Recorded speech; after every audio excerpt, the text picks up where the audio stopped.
on, intro. It's intro time. Shush. Everyone shut up.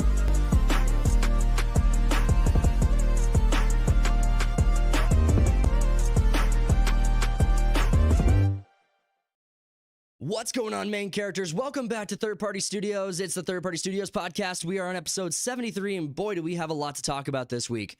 Man, Cody is out of the studio today. He's not feeling well. We got Matt in here with me, as always. How's it going, bud? Doing good. Oh, yeah. Yeah, baby. Let's get into it, man. But we got a lot of stories to talk about. So just to preview that, we got HBO is standing behind, doubling and tripling down defending JK Rowling. Honestly, did not see that coming. I really thought HBO would be considering cutting them to the ropes, and I definitely did not think they would actually stick their necks out to defend her. We'll be talking about that for sure. Jaguar, the car company, I thought they faded away into irrelevance, but they decided to come back in and just exceed my expectations. They put out some really cringy woke ad. We're going to be watching it. You guys will get to see it firsthand here and give us your thoughts on it. And don't forget to comment in the chat. Comment below your thoughts on the videos.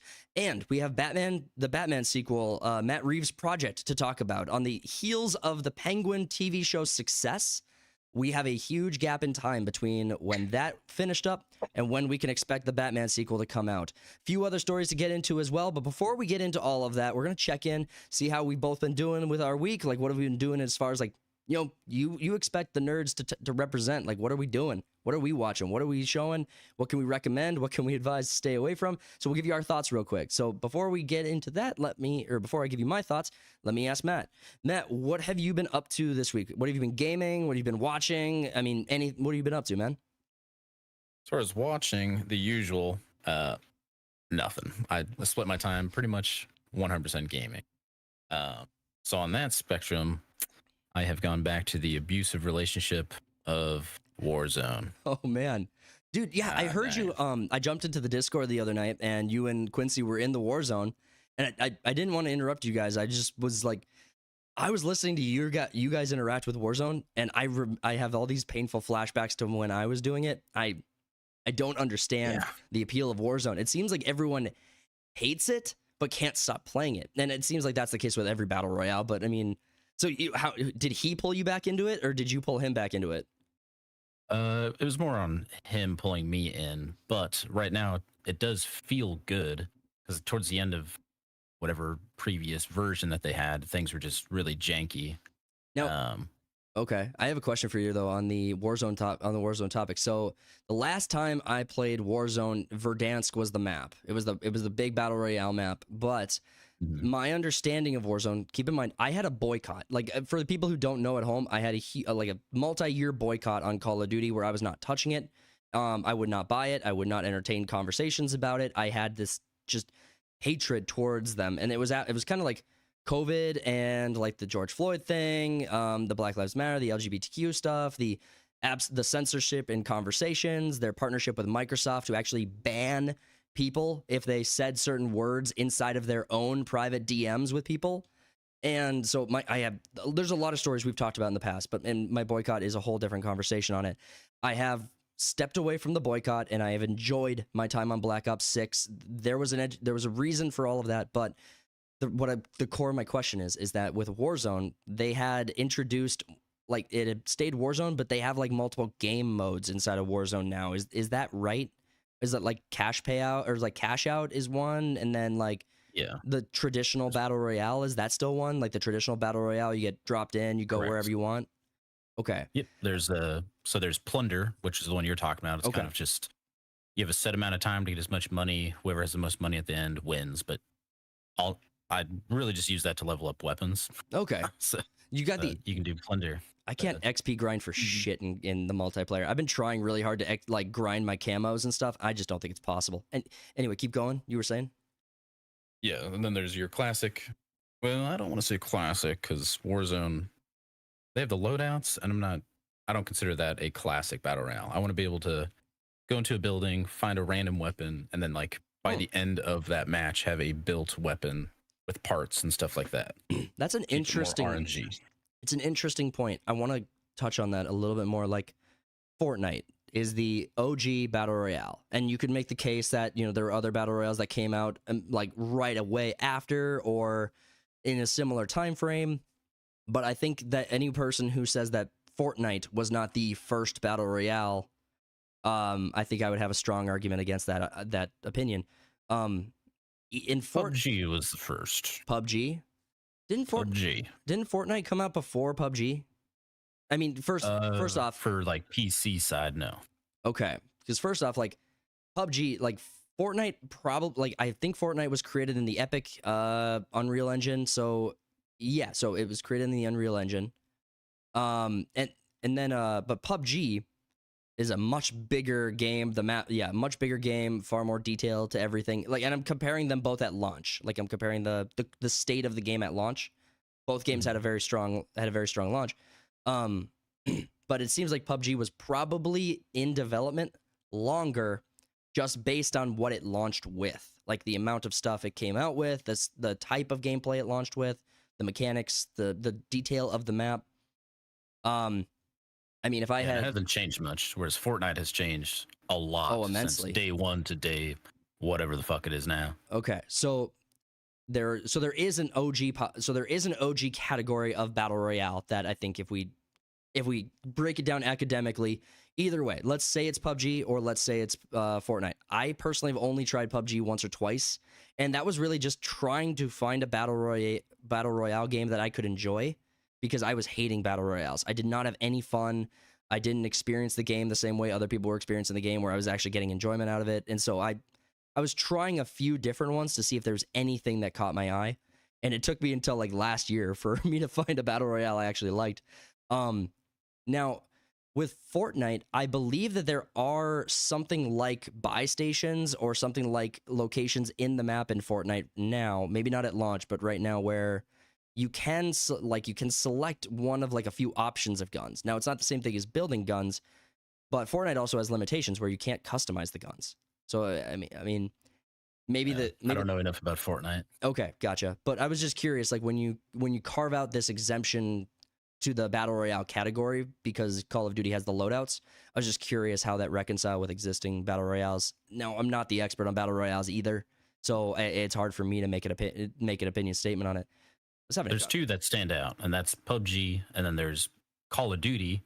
Yeah, they have Blackout with Black Ops 4, I think it was. Oh man, I remember Black Ops 4 being an absolute like dud. Like Black Ops 4 didn't have a campaign, and it didn't have a single player. It only was a multiplayer game, and I think that really hurt it. I don't remember if we ever deep dove into the numbers because this was before the channel was started. So I don't think I would have been exploring that deeply into that. But I remember Black Ops 4 being something of a financial dud. So it could be. That was my favorite battle royale ever. Yeah. Great map design, great weapons, just great mechanics. And then it had the classic, I drop in, go into a building, find a random ass weapon, and then as I continue the match, I'm finding attachments. Oh, I found a better weapon, swapping out attachments. Just everything was perfect. It was just perfect. It was perfect. It was down to the last minute detail. That's a good reference. Oh man, I was having a conversation with my cousin last night about Apex Legends. That hasn't been at the front of my brain for a long time. But same. I know that it's a pretty competitive game even still. Like and obviously it's successful enough that it still has a following and has enough people you can load into games quickly. So it's hard to knock it. But I was just bringing that up as a reference point. But yeah, so you've been playing Warzone, and you've been enjoying it. That's awesome to hear, man. I'm glad people are enjoying Warzone. Now, are there new maps? Have there been updated maps? Is there a rotation of maps? Is it just one solid map? I'm curious because I haven't touched it. Probably won't go back to Warzone.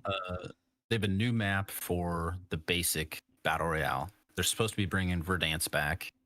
And then there's the other mode that I didn't mention earlier is Resurgence, which has been around for a while. Basically, you can keep respawning as long as at least one member of your team is alive. Okay. So it's a lot more fast paced. The map is probably a quarter the size of a normal. Yep. I think I have a normal map. Resurgence. I think maybe I did try that because I purchased I purchased Modern Warfare 3. for my brother's birthday. Again, I was in the middle of my boycott season, so my brother for his birthday only wanted to play this game, and he wanted to play it with me, and so he begged me to play it. And you know what, I'm a good older brother, so I bought the game, I downloaded it, I played it. He wanted to jump into Warzone. I think we loaded into Resurgence by accident, but we played out a couple matches of it. He was having fun, so we played out a couple matches of it. Okay, so I think I remember that game mode existing at least that far back. But have you tried zombies on Black Ops 6 yet? Yeah, we did a couple rounds. There's 2 different maps, I guess you could say, for zombies. Mm-hmm. Definitely haven't done all the Easter eggs and whatnot, so it was good. Felt good. I like that I've never been a zombies guy. Right, I haven't either. I think the last time I enjoyed zombies was World at War. Call of Duty World at War. So it was a long time ago, back when the Wii, the first zombies. Yeah, when the Wii was significant. And so, yeah, so me and a friend would play that game, and that was pretty fun. I enjoyed that well enough. But ever since, every version of zombies since has become a little bit too silly. And I like what they've kind of done. Some of them tie in a story and give you some like growth throughout the mission. Give you little hints to unlock stuff like that. I like that they give you that. But yeah, it's the fact that you can never reach the end of it doesn't give me too much to look forward to. It's like that dungeon crawler game you and Tyler introduced me to, Hellcard. Like, I was actually having a lot of fun with that dungeon crawler because it was like every mission was kind of fun. Like but with zombies, it's like it's the same zombie, it's just harder to kill. Or at least that was my experience in some of the earlier games. But yeah, now you can actually beat the levels, so you just have to know the Easter eggs and then unfold the story as you go, which is way more interesting to me than round 25. Exactly. Same zombies. Yeah. Have you unlocked the Wunderwaffe yet? Have you unlocked the Wunderwaffe? Yeah. The perfect gun. And even the perfect gun, like, it has to two-shot some zombies. Man, was it Modern Warfare 2019? Like Call of Duty Modern Warfare from 2019? Was that the one that had a zombies map? Or was that... I think that one had zombies too, because I remember exploring a big mountainside, like ski resort map. That was really cool, and having zombies on it. I don't know that that's the one, but I think it is. It could have been Cold War, actually. It might have been Cold War. Well, I didn't play the zombies for those other ones, but I know that they had zombies modes in their version of Warzone. That was like really cool. That would you got turned into a zombie, and then you're hunting down the people that are alive. Yeah, that would be kind of sick. Cool. That would be kind of sick. I would love like I mean, Infection is kind of that. Yeah, Infected is that. Yeah. But it's on a bigger map. That would be the one thing I think that could pull me into a Warzone game really well, like consistently, is that game mode. Because I think with 100 players, surviving a zombie apocalypse would be kind of fun. That'd be kind of fun to do.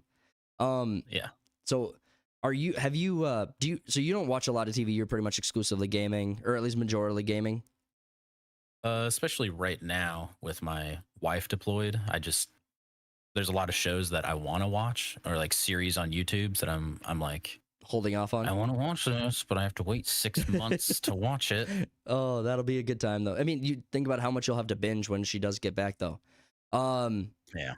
Thank her for her service for me. The other thing I wanted, so my week was, when in gaming, my week was revolving pretty much around Modern Warfare. I was trying to do camo grinds, trying to get headshots with the submachine guns. Even in hardcore, it's a pain in the ass to get headshots with submachine guns. It's so freaking hard. You have certain barrels on. Yeah, there's a barrel that does a multiplier damage, but the issue is submachine guns' inaccuracy and their damage at a range. You can still hit marker people at a range with the maximum damage for some of these guns, and like I have a really hard time. Like, you can't really grind on Nuketown because everyone's moving so quickly, and when you're trying to line up headshots, you need to be able to get that kill when it counts, and it's hard to do even in hardcore. So I might just be bad at the game. I might just be bad, but I don't think I am. Okay, so Call of Duty has pretty much dominated my week as far as that side of things goes, and today, after I'm done with the podcast, I'm gonna load up a game of Baldur's Gate 3 because I've been so hungry to get back into that game. I really want to get back into that game. I'm gonna try that. But last night I binged all 6 available episodes. So like at the time this is airing, or this live stream is airing, there are 3 more episodes to a TV show called Arcane. I'm in love with this show. I think Arcane is some of the best TV we've been gifted for the last 5 years. I think it's amazing. The characters are phenomenal. The setting feels so lived in and so so experienced. The characters have these dynamic relationships between each other that keep evolving as the characters grow and their interest divide. I'm in love with like even like the political aspect of Arcane. It's so phenomenal. And I love I've this. not watched, but I've heard nothing but good things. It's so good, man. Here's the. I have had one singular person tell me that they were not into the show, and it was because the art style, they couldn't get past it. And I understand that. One Piece is a show that I suffer from. I cannot get into One Piece because I hate that art style so much. I hate the way that villains are drawn. I hate the way that a lot of the characters are drawn and done.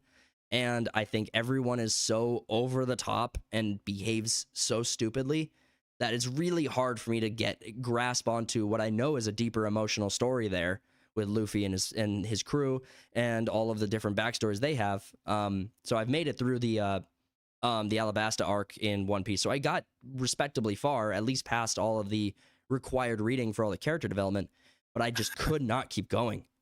You only have like 1,000 more episodes. No, I know. And there was just nothing there for me. I was like, all right, we got it. I'm invested in these characters. I really like them. And then we move on a little further, and it's just stupid villain after stupid villain after stupid villain. And they all look, it's like watching Dr. Seuss, but it's like watching Dr. Seuss style cartoons. I can't. I just have such a hard time with it. It was the main thing that kept me off of One Punch Man for so long, but I'm very glad I mean, One Punch Man only has like 20 episodes versus almost 1,500 episodes. Yeah. So once they reboot One Piece here and they get rid of, because that was part of my issue with One Piece is you have one episode that's like progressing the story, and then you have a ton of filler episodes that are kind of moving the story forward a little bit, like maybe an inch. So then you get to another good episode, and you're like, bro. So there's another. So yes, exactly. Like if you think about Dragon Ball Z, like Dragon Ball Z had a problem with that where one fight was 5 episodes, and they were just charging up before the battle started. So you made no progress in Dragon Ball Z's storyline because of the way they were directing the show out.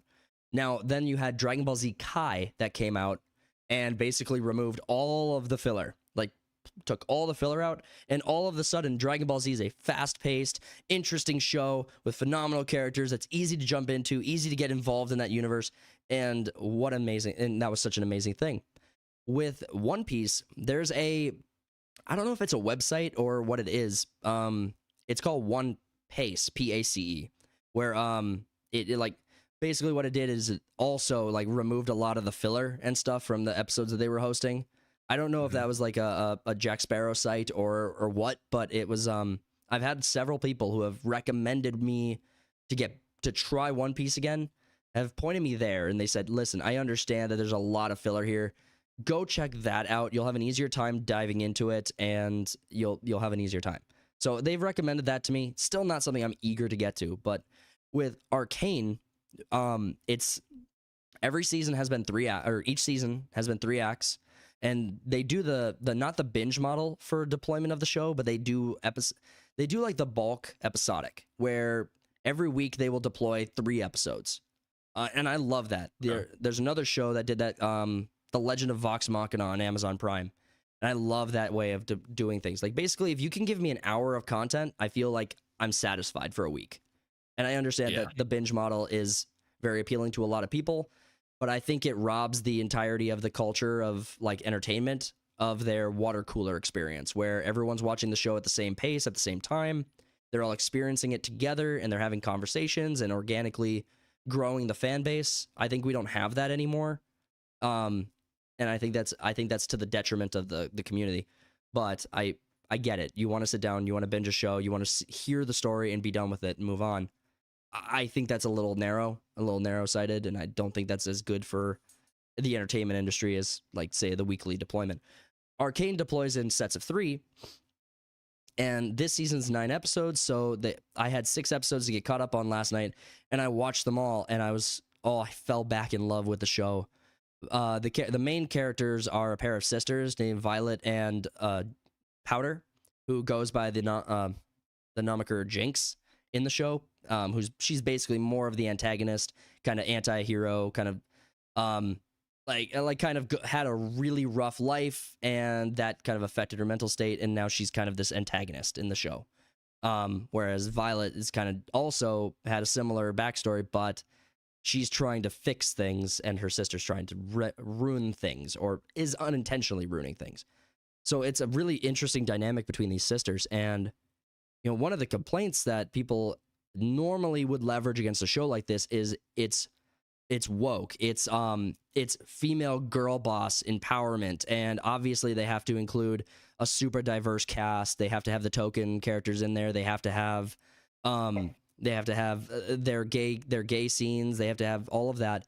And I would just make the same argument I made last week, where it's like, if it improves the quality of the show, leave it in. If it improves the story, double down. But when it's just tokenism, take it out. But if it's different. Yeah, if it's improving the quality of the story, like Violet and Jinx are like, they're powerful, strong female characters because they grew up in a situation that would make a ton of sense, and they both have that. And the gay scenes are they're not a problem. Like, they actually improve the story because it builds these two very important characters and brings them closer together. You have kind of a bromance that develops between two other characters that is also that these two characters kind of become at odds with each other because they have different philosophies on how to move their ideas forward. And then you have like a diverse cast. This is a very, very lived-in world, and it feels like a very lived-in world. And in the show, they don't really have an introduction to magic at the very beginning of the show, but they develop magic more into like a magic / science, and they use that to create these teleportation systems between cities.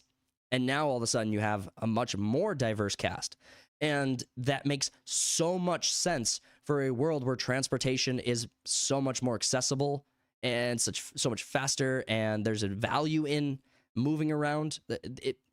It's so well done that any argument about the show being quote unquote woke or like flashing the idea of identitarianism in people's faces dies immediately once you experience the quality of the story and the depth of the characters. And so it fits in that world is what I've heard. It's not like trying to bring our world into their world. Exactly. I don't want that. There's no populist villain. There's no like extremism on either side. Like, both factions don't, like, the two main factions in the world hate each other, but they really just want to be able to be left alone. They just don't want each other to be in their faces about stuff most of the time. And so it's just these two different, it's almost like a Tale of Two Cities things, where you have one that's this high prosperity, like pinnacle on like city on the hill, and then you have this like ghetto / dumpster fire of like a slums, and you have that going on at the same time, and that adds to the dynamic. It's a hard recommend. There are 3 more episodes that released this morning, and I'm already seeing spoilers on X about it, so I'm trying so hard to stay off X right now just to get the last 3 episodes in, because I'm so hungry to see the conclusion of this. They left on a really good cliffhanger on episode 6, so I'm excited. But I think we've spent enough time on ourselves. Let's jump into our first story of the day.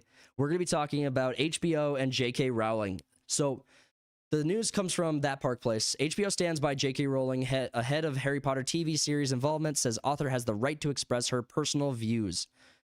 Okay, so a lot to unpack there. For context to the audience, JK Rowling has been called out in the past for her opinions on trans issues and the LGBTQ movement. And she's been very vocal. Like, she's been very much anti, at least anti most of the legislation that gets into place about like what you're allowed to say. Like, when you must involve yourself in that community, you have to address people in a specific way. She's at least spoken out about that stuff. I know she's talked about it about the men and women's sports issues, all that stuff. So there's been a lot of conversations about all of that. But when JK Rowling was minimally, like very little, she had almost little involvement in Hogwarts Legacy, that I think everything kind of boiled super hard over the edge of the pot on that one, where they were calling for boycotts of the game. They were attacking her online. I think there was a story about her getting doxxed. I'll have to double check that one to see if that's there. But yeah, she has been assailed by that community very, very aggressively for all of her beliefs. Now, that didn't. She stands strong. Yeah, she did. Well, and again, her involvement in Legacy was minimum. That game went blockbuster. That game was huge. Let me just see if I can find the number in here. Hogwarts Legacy. Let me see. Yeah, so Hogwarts Legacy was a massive success, selling 30 million copies and generating more than $1 billion in revenue. And that was when the attacks against JK Rowling were at their strongest. That was when she was the most hated person on the left regarding these conversations. And it didn't matter. Like, people still bought the game. It really pulls the mask off the face and just shows them, like, you do not have the power you think you have. And I wonder if HBO, like, how HBO and Warner Brothers are dealing with this. Because obviously Warner Brothers is a pretty much bankrupt company. All they really have are IPs to take advantage of. But with the community being so, like, they showing their teeth and realizing they're not that strong, I wonder how Warner Brothers is approaching this, how Max is approaching this. What are your thoughts? I mean, come from someone who's owned a business, I know how hard it is to, like, stay neutral. Yeah, because that was one thing I did not want to do. Like, granted, I was considerably smaller scale than Warner Brothers. Well, you made some money, at least a little. You made at least a few dollars, whereas Warner Brothers can't seem to make a single dollar. Kind of generalizing it, just being on the entertainment side, all I wanted to do was entertain. That was it. I didn't want any sort of politics, which unfortunately manages to find its way into everything that you do in your life. It sucks. Yeah. I hate it. I absolutely go to lunch and it's politics bro, I want a hamburger, like, well, and it sucks that like you were saying, you want to remain neutral in business. Like, that's where you want to remain neutral in business. It used to be the case that everybody being able to express their opinions was neutral. That was the middle ground.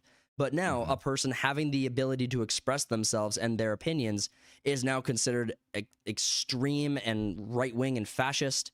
So and aggressive, and you're attacking my identity and my personality, and you're racist, bigoted, homophobe. It's all the bad things. It's like just the idea that she is allowed to do this, like, acquired so much backlash against HBO. Well, and backlash on social media, not manifested backlash in the sense that it, like, actually hurt their dollar. I would be very surprised if any of this backlash actually affected the show. People are so hungry for this project right now. I think people are pretty open-minded, as it were, to even what JK Rowling would want to change. But yeah, I think when it comes to owning a business, like, this is the neutral, like, having the right to express your personal views is the neutral position. That's where society is supposed to be, where everyone can say what they want to say. But that's now, like, the worst thing in the world, or the worst thing imaginable to some of these people. But I am surprised by HBO Max specifically. I didn't necessarily think they would attack JK Rowling. I didn't think they'd get on the bandwagon and attack JK Rowling themselves. But I really expected them to just remain quiet, because that's actually what we saw. Neutral. Yeah, they remain neutral, just stay out of it, because that's what we saw with Hogwarts Legacy, right? Like, the developers and people in Hogwarts Legacy did not come to JK Rowling's defense and say she has the right to say this stuff. They absolutely did not say that. JK Rowling a few weeks ago posted on X saying that she would be, let me zoom in a little bit so you guys can see that a little better. Okay, so the post from JK Rowling on November 7th was that very involved, and I think that it's going to be wonderful. Someone replied to that by saying, "My disappointment is immeasurable and my day is ruined." A few days later, Rowling saw this and says, I've only just seen this response to me saying I'm very involved in the Harry Potter TV show, and I think I've pulled something laughing. This is how all of these people need to be reacted to. When they say ridiculous things, you respond as if they've said something ridiculous. You laugh. It's okay to laugh at them. Like, they're being stupid and silly. It's absolutely fine. Like, I loved the first comment on this from Jamie Lee. The woman who created an entire world with her mind will be involved in the continued storytelling of said world again. That only exists because her brain created it. The level of stupidity requirements for these people is awe-inspiring. Like, I love that. Like, that is it's beautiful. It's exactly right. Like, these people don't have any sort of awareness of the world. It's like, Rowling. Imagine how bland all these like big story, like if Tolkien lived today and he was going to create Lord of the Rings, how bland it would be if they had their say on how he created his world. Well, and even he suffered that even in his time. Now, it's a different issue. Let me just clarify. I'm not drawing too much of an equivalency here, but it was a different issue. But when Tolkien was dealing with trying to get the Lord of the Rings published, he had my understanding is that he had his entirety of the Lord of the Rings ready to go, or he was pitching that to his editor, but they rejected it because at the time paper was really expensive and they couldn't publish that book. So Rowling, now I'm getting these two mixed up. Tolkien went back to do The Hobbit, showed that to his publisher, to his editor, and then he was able to move forward with The Hobbit first. So, like, it's the power of advancing your story forward through publishing. Now, there are far fewer barriers to entry for content creators, writers, storytellers right now, which is why, the reason I wanted to create third-party studios was because I wanted people to be inspired to go tell their own stories and go make works that would take the place of all of these people who have told you that they hate you. It's like, go write something, go make something, and whatever that means, like, just produce, just create things, create beautiful things. But Tolkien experienced it through like economic issues, right? Like, his ability to put forward his great works were hindered by the economy. Right now, people's ability to create great works is hindered by culture and society. That's what's holding people back. And honestly, I think a lot of people in this generation live in the shadows of giants, or walk in the footsteps of giants. I think that a lot of people are gun shy to create what they want to create because they like a fear of failure, or just never being told they could do that. Like, being told you have to go to college, you have to go get your 4-year, you have to get an office job. That's the only way you'll be able to live. Basically, like, every creative program in schools being cut or dialed back. Like no one told anyone in my community that it was possible for them to develop a video game. No one told my classmates that it was possible for them to publish a great work, like a great written story. Like, these were like, we were taught how to write, but it was the practicals. It was, how do you type up an email? How do you type up a response? How do you create a memo? How do you do like the practical day-to-day office job things? And no one around me that I understood was inspired to create amazing works outside of like art class. We had a great art teacher. And I think our English writing teacher wanted to give us a different type of curriculum, but we had requirements there too. And we had to fit the cookie cutters. Yeah. But I don't think the idea that people like go to college, find themselves, and then create a great work. I think people come out of college, if they want to create, maybe gun shy, or have this level of unearned narcissism about what they should be able to create, where they deserve to be in the industry, and they instead go work at a company that's never going to let them produce anything, and instead just go sit on the bench. Go sit on the bench. Work 15-hour days as a developer, grinding out another Call of Duty project. Will never create another unique project again. Now, Black Ops 6, in fairness, Black Ops 6 did try a few new, really creative things that I love. But you get my point. When it comes to Rowling, and even Tolkien, you have huge audiences that love what they created. But now that the IPs are in the hands of people who are of lesser people who do not care about the quality of their work, or quality of the original author's work. Sorry, not their own. They obviously care a lot about their own work, but they don't care at all about the quality of the original work. I think we're seeing a lot of infection in like Tolkien's work specifically when it comes to Rings of Power. Now, J.K. Rowling, Harry Potter. It's cool that she was able to negotiate having such a strong point in Harry Potter's in the new series coming up, because that's not something you can always do as a creator. Like Deadpool would be another good example of that. I think the fact that it's not Amazon that has Harry Potter is a huge plus, because HBO. I might have mentioned this to you before, but there's a book series called His Dark Materials, and they took the book series and they made it a show on HBO, and I think it's really like close to the books. His Dark what? Dark Materials? Materials. It was I believe it was a trilogy. It might have been a saga, but what's it about? Details. What's it about? I mean, just a like a short summary. I'm just curious what it's about. Short summary, damn. Basically, there's a magical material around the world called dust, and it controls all sorts of different unseen things. Fast forward to the end, they kill God. Oh wow! Okay. Short summary. They definitely needed only 3 books to do that. Is that all? That's all they did? Okay. Super good. But HBO isn't afraid to fund, like, look at the like Game of Thrones and stuff. Like, what is a bad series on HBO? I can't think of one. I think there are definitely some like I would say financial flops versus bad stories. Like I would just categorize it a little differently. Like good, there are so many amazing shows on HBO, but I think there are great shows that like flopped. So one example that comes to mind is Leftovers. Leftovers on HBO was a really good show with really good acting, a phenomenal story. The premise is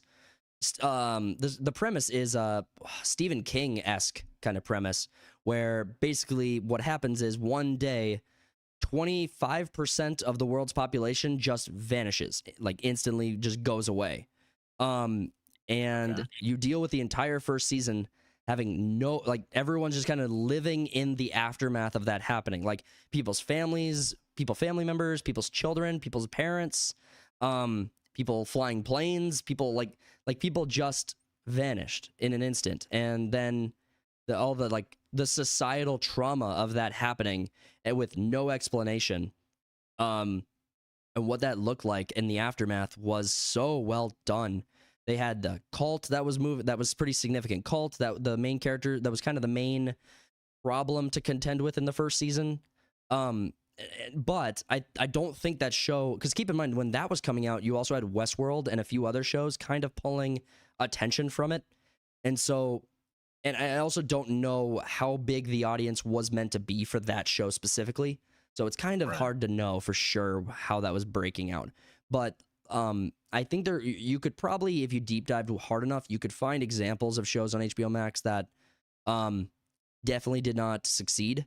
However, I think your argument that the quality on HBO Max is really high is very strong.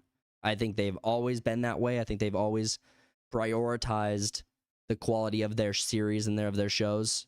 And I think that's paid off in spades for them. I think they're definitely one of the strongest streaming services right now. Their unique shows are definitely something to be awed and inspired at. When they do pick up a new show, I think that's a new IP. That's always a good thing. Actually, I think I have 2 examples that are DC and Batman related. You have Batman Caped Crusader, and you have the Velma project. Both of those were hard failures, and I don't understand. I forgot about Velma. Right, that doesn't even exist in my mind. right. But we actually did a review of the pilot when that show first came out a year and a half ago, about 2 years ago, and we did a review of that pilot episode talking about it, and yeah, that show was just a absolute fuck you to the original fans of the Scooby-Doo universe.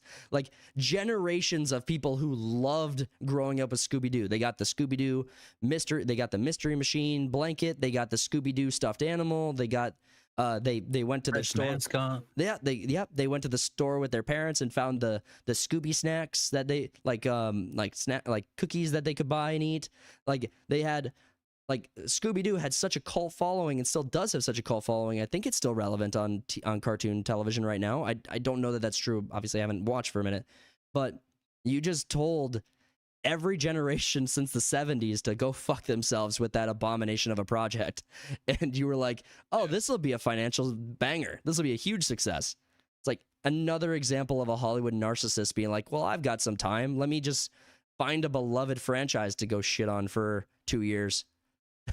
Maybe that was a learning point for Warner Bros. Though. It could have. Yeah. It could have been. It could have been. DC also. I mean, Warner Brothers has not known what to do with DC for a while, and that's evident by James Gunn coming on and his project's not even starting yet. I think James Gunn is off target with the DC universe. That's just my prediction. Obviously, we'll have to see what happens with his IPs or with that exploration of the DC universe, but at the same time, you have Batman that we're going to be talking about in the next segment.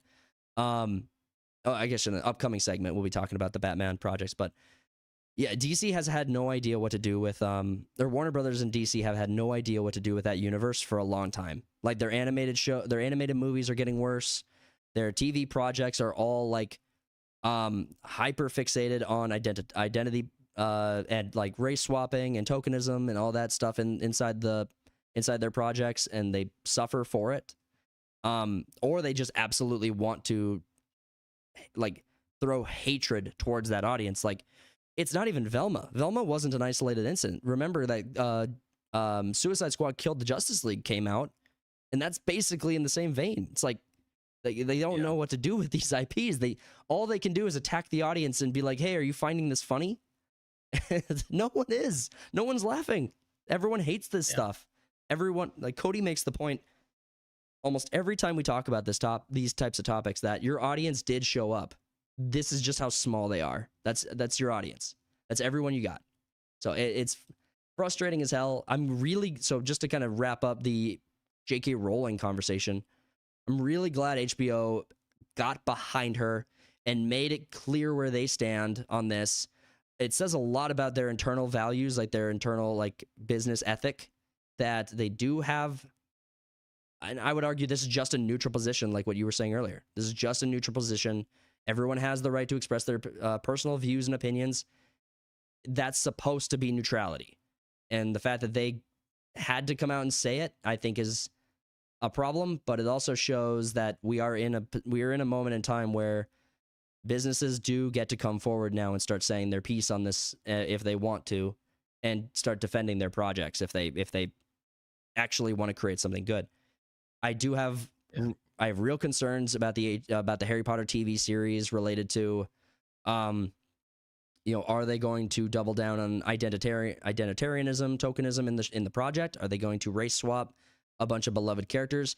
I make the joke almost every time this comes up that we're going to see the Weasleys go from a family of gingers to just a low-income black family, and that's way out in the sticks in their crooked house. And it's going to be absolutely hilarious when it happens, but that will be my sign that they've jumped the shark.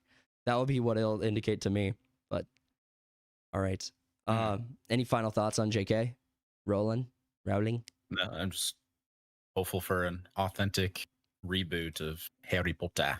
We are due. And honestly, I think the show, I'm hopeful, but I mean the fact that they haven't even started, or they haven't even finished casting yet, is optimistic. I mean, casting will probably take a minute, considering the fact they do need to make sure these kids are going to be around for 8 years, right? I mean, it's like whoever they cast needs to stick around. I mean, I'm actually really surprised they didn't have to swap in the original movie saga. They were able to keep all of the main cast except for, I think it was Crabbe or I think it was Goyle from like the Slytherin gang, like Malfoy's posse. Like I think wasn't able to be in like the last couple movies. And Dumbledore, obviously. Dude backed out because he died. Yeah, he quitter. No, R.I.P. R.I.P. the GOAT. He was an awesome Dumbledore. I think he was probably too old for at the time of casting to, because I mean think about what you had. I love the actor who played Dumbledore who replaced him to play Dumbledore. I love that actor. Can't remember his name. But I mean, think about how like mobile he was and how like agile he was like when he was doing his scenes. I mean, I think that was probably a bad casting, and I wonder if they went into the original movie like the Sorcerer's Stone, Philosopher's Stone. You won't change my mind. It's the Philosopher's Stone. I wonder if they went into that first project thinking they were going to have 8 movies. I can't think they did. I mean, do you think that was the? I mean, I'm sure they wanted to, but they didn't even have every book finished by the time they were starting that project. I mean, I don't know if they wanted to turn the last book into part 1 and part 2, but Well, I'm a big fan of them doing either a series or part 1, 2, and 3. Because a lot of times books have everything in them, and the movies are like, oh, we're gonna take this part and this part because no one wants to stay for a 3-hour movie. Well, I'll stay for a 3-hour movie. Oh, I will too. Like it's got to be good. Like it's got to be worth it. But yeah, I will as well. But what I was meaning was when the Philosopher's Stone comes out in the early, I think it was like 2001. Might have been before that. It might have been 2000. I don't know what year the Philosopher's Stone came out with Daniel Radcliffe and like the original movie. But when that movie did come out, they hadn't finished the Half-Blood Prince. So they didn't have the Half-Blood Prince. They didn't have the Deathly Hallows. And I don't know if I don't even know if they were through the Order of the Phoenix, right? Like they might have finished Order of the Phoenix, but I don't know that they did. I don't know how many of the books were done at that time. I know because obviously Rowling had like she knew how many years they were in school for. I'm guarantee they were like, hey, how many books do you plan on writing? Because it was 1 book per school year. Right. Can you imagine like had that information? Well, I mean, that's what happened with Game of Thrones is that the Game of Thrones TV show outran the George R.R. Martin's his books. The dude's still not done. Yeah, he's not done. I think my understanding is the last story I heard on this was that he actually abandoned the project. He will not be picking it up and finishing Game of Thrones. That's my understanding. It could have been a different book, but I think it's the original Game of Thrones he does not intend to finish. And that's because he's got all these other projects in the works with HBO Max. You have Soft. Yep, some of Elden Ring. Yep. The Jon Snow the potential Jon Snow spinoff series with Kit Harington. I'm mixed on that. I don't know that I'd want that. If it's good, it's good, right? Like we'll have to wait and see, but I'm mixed on that. I don't know if that'll be good. All right, let's jump into the next story. And this one's actually going to be, I think, a short one, but it should be a ton of fun. I'm here for it. So we're jumping into the next story. We're talking about Jaguar. So the Jaguar car brand, I know they're still around. They're still relevant somehow. They came out with a ad the other day. The ad Copy Nothing. Yep, Copy Nothing is the name of the ad. We are going to watch it with you guys. This is Matt's first reaction to the trailer. We're going to talk about probably the Bud Light effect and how everything's and probably what this speaks to culturally and whether or not Jaguar was super tone deaf on this. Well, let's jump right into it. Audio warning. I don't know how loud this will be, so here we go. Oh wow! Love the puffy feet.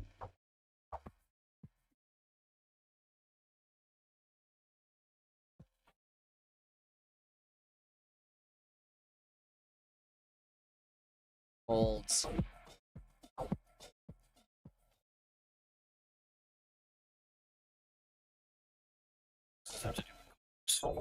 What? That I think was the. I didn't see a single car in there. I think that was the primary feedback. Was definitely that there had nothing to do with cars. Yeah, Jaguar absolutely super tone deaf. Absolutely did not realize what was going on in the United States right now as far as like where the culture is shifting. Obviously, it has not been long since like the politics of everything gets into play here with the election. But the majority has spoken, and they do not like this stuff. Most people reject this really cringy I don't even know what to call this. Like, what would you even categorize this as? To me, I see the fucking capital from Mockingbird series. Oh, that's a good take on it. That's a really good point. Yeah. Because honestly, like you get ahead to like let me just like this thing. Yeah. Whatever he is. Um what the fuck are we doing? What are you doing? You're selling cars. You're a car Encore company. character. Yeah, but I mean the Hunger Games reference was actually pretty solid because these people look absolutely ridiculous. And I won't pretend like I understand fashion. But I would have an opinion if I was walking down the sidewalk and these people, like, just as a little parade of weirdness started walking beside me on the street. I would definitely just cringe, roll my eyes, maybe like probably laugh out loud. Like I would think they're going to a fashion show, not, hey, I'm going to a Jaguar vehicle video shoot. Exactly. Can I show, like, I didn't notice this till just now. Look at look at there's hair. Them. Yeah. Look, like, it's got a 90-degree angles. You got a Pac-Man head. You're Pac-Man head. I can't stand you. Dying Pac-Man. Oh my god, we're having fun making fun of these people, but holy shit, dude! Like, tone deaf as hell. Elon Musk top response. Just seeing this for the first time. I'm just seeing this. Do you sell cars?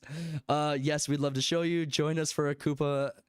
Join us for a Koopa in Miami on 2nd December. Warmest regards, Jaguar. Oh my god, they are so softballing this.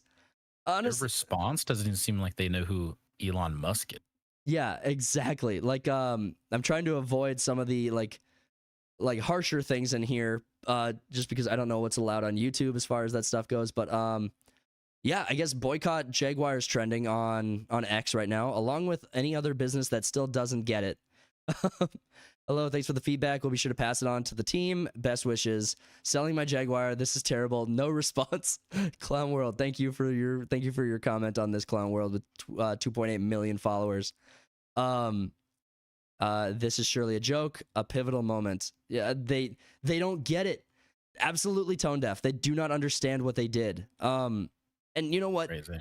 This is the same. Like, this is the reaction we got from Bud Light, right? Like when the Dylan Mulvaney thing broke with Bud Light, costing them tens of billions of dollars. Bud Light didn't get it either. Like, at first reaction, they didn't understand. It's been a while since I covered this story, but I would expect.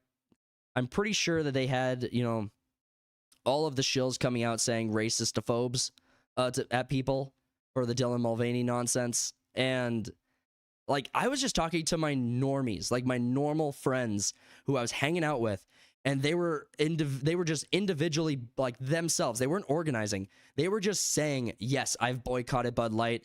They don't understand me. They did, like, you put a nobody like Dylan Mulvaney on, and fair point that he actually had a following at the time. I think he still does have a following, so he's not insignificant as far as like having an audience, and that was probably what Bud Light was going after. But my normal friends who just drink beer, work a construction job, a blue collar job, they absolutely revolted at this. They hated Bud Light's action. I don't think Jaguar has the same blue collar, salt of the earth, working class consumer base. I don't know. Definitely not. Yeah. So maybe this really is just going to their audience, however small or big it may be. But I have not seen. Hopefully. Yeah. And this has backfired on me a lot whenever I'm hopeful. But hopefully this is just like a spotlight bait attempt. Like, hey, look at us. And then they release something that is unique as fuck. That would be cool. You know what? To your point, yeah, I think that would be pretty awesome if that's what wound up happening. But I think the someone was reacting on YouTube. I didn't pull up the chart. I should have. I should have pulled up the chart, but they were reacting. After this ad drops, there is a decline in the Jaguar stock price. Now, I have to fact check that. So I've not pulled up or reacted to that myself.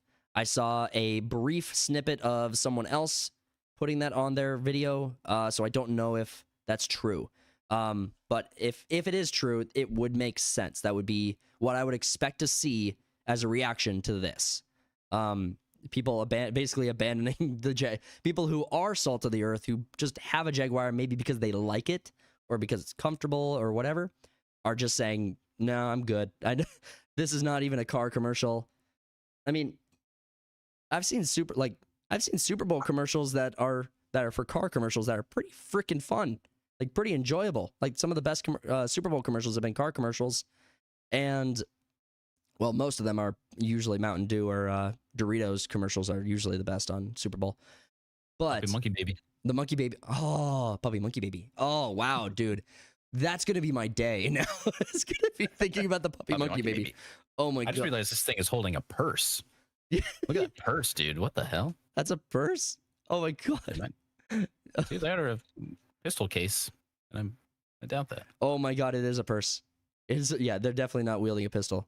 Or doubt, at least. But holy crap, dude. This is so cringe. And I'm kind of repeating myself a little bit with this, but what do you say anymore? It's like they lost the culture war on this front, right? And you know, they'll react, like people will react. This definitely drew a reaction. So I think their strongest case is, hey, let's become super relevant. Let's post something that's really out there and get brave with it and do something that no one's done yet, and like get some like really double down on like this fashion trend, like a fashion trend we really like or whatever. No car in their commercial. People did react to this and they hate it, and your reaction to it seems very tone deaf and very animated, or very automated. Not animated, automated. Like the reactions, it seems like AI reactions. Like to Elon Musk, yes, we'd love to show you. Join us, Koopa. Like your warmest regards, Jaguar. It's like, what the hell are you talking about? Like Elon Musk. They're saying join us for a cuppa, like a cup of tea. Oof, gross. That's worse. I hate that more. Yeah, it's not great. Yeah, their reactions, hello, thanks for the feedback, pivotal moment, like, soon you'll see things our way. Oh, that's, okay, that's a little better. That's at least a little better. Are you guys a car company or something else? And then his reaction is, soon you'll see things our way. That's ominous. Yeah, that's very weird. And yeah, if you guys are still in business in 5 years, like, first off, I think most companies can survive most boycotts. Like Bud Light survived their boycott, Anheuser-Busch survived the boycott, Target survived their boycott. I think most companies can survive most boycotts. I think it's just the main way a consumer base can tell a company that they're on the wrong track. I think that's just pretty much what boycotts exist to be. I don't remember a boycott that actually took a company out, unless it was like a mom and pop's small, like a diner or something that got canceled or something. But usually, as long as you don't apologize, if you've done nothing wrong, you usually build and get stronger. Like that's typically what happens. Like if Jaguar, I don't think they owe anybody an apology for this. They've done nothing wrong. They haven't done anything wrong. They just made a bad ad that does not promote cars. And you need to have a follow-up ad that has vehicles in it that are like super unique, like running into these guys, like, yeah, like running into these clowns. Jaguar introduces the new 100-person SUV. Just enters the screen from the right, exits the screen to the left. And I'm not shaped like Pac-Man. I'm not wanting that. I'm just thinking it would be comical. I'm just making a point that it would be comical. I don't want violence ever. Except sometimes. All right, so I think that's pretty much all that can be said. It's just another Bud Light issue. One point on the Bud Light thing that I don't want to miss on is, when Bud Light was going through their boycotts and stuff, and it was hitting them really hard. Do you guess who came to their side to defend them and did an ad or a marketing campaign with them? I got nothing. Harley Davidson came to Bud Light's side and started doing all like the Harley Davidson exclusive limited edition cans. And then Harley Davidson started to get into like the Pride stuff with their bikes and with their marketing. And it actually, like, the Bud Light thing poisoned Harley Davidson because the same people who just started a successful boycott against Bud Light and realized, hey, you know, there's enough of us, we can actually, like, make these companies realize that what they're doing. Then the other companies are like, we need to get in on this too. And they so Harley Davidson jumps on the bandwagon, and I think it was Sturgis, like the Sturgis motorcycle rally. Like there was this huge outpouring of people who just were pissed at Harley Davidson. And I loved that for them. That was so amazing. And I don't know that Harley Davidson is like the American company that they promote themselves up to be anymore. Obviously I think they still do a lot in the, like, I'm not talking about like their manufacturing. I'm just saying, like, culturally, I don't know that Harley Davidson is a American values company anymore. Nothing they do seems to indicate that to me, but I might just be wrong on that front. I accept that there's a possibility I'm wrong. Them joining Bud Light was definitely tone deaf and definitely they were not making the best calls at that time for sure. All right. Let's jump into another story. We got to talk about the Batman. Robert? Batman. Yeah. Okay, first off, set the stage. You saw the Batman, the Robert Pattinson Batman with the Riddler? You must. Yes. Okay. Yeah, I've watched this Robert Pattinson Batman. What was your take on it? I liked it. Okay, so you had a positive take. Where do you rank order it amongst Batman performances? Like, do you like Michael Keaton? Do you like Christian Bale, George Clooney? Do you like Robert Pattinson? Like, where do you just rank order it? And this is just kind of like a like just gauging where you're at with that stuff. Like, I can tell you mine, but I think Bale is just like the standard, obviously. Mm-hmm. But I would put Pattinson either right behind that because I feel like he did a good Batman and a good Bruce Wayne. I think so too. So I agree. A good young Batman and a good young Bruce Wayne. Yeah. To be crystal clear. I 100% agree. I think that Christian Bale's performance was definitely more of a Batman, like more of a Bruce Wayne in a Batman suit, whereas like Robert Pattinson was more of a Batman like as Bruce Wayne. Like I think that, or I might be flip-flopping that, but they both did an amazing performance. I think that there's a lot to be said about Ben Affleck and his performance. Agreed. Yes. Now, my position on this might be different from yours. I think he was a bad casting choice as Batman. I look at Ben Affleck in every scene he's in. I think he's a bad look for Batman. I don't see Batman when I look at Ben Affleck.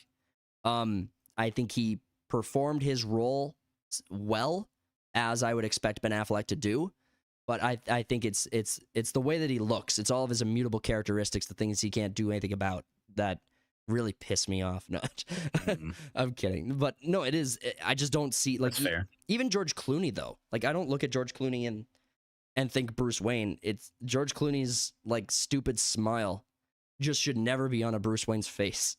Like why would like Bruce Wayne doesn't smile, like. Canonically, it's like so rare, but George Clooney walks everywhere he goes with like this really obnoxious, like douchey smile or like uplifting tone.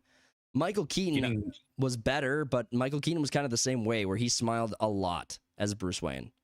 Yeah, the problem with because we're kind of biased when it comes to what the perfect Batman is going to be, because we have both the cartoons that we grew up with and the comics. Like, no one is ever going to look. That's just not human possible. Fair point. You can't have this hourglass shape and just like built as fuck from like your lower ribs up.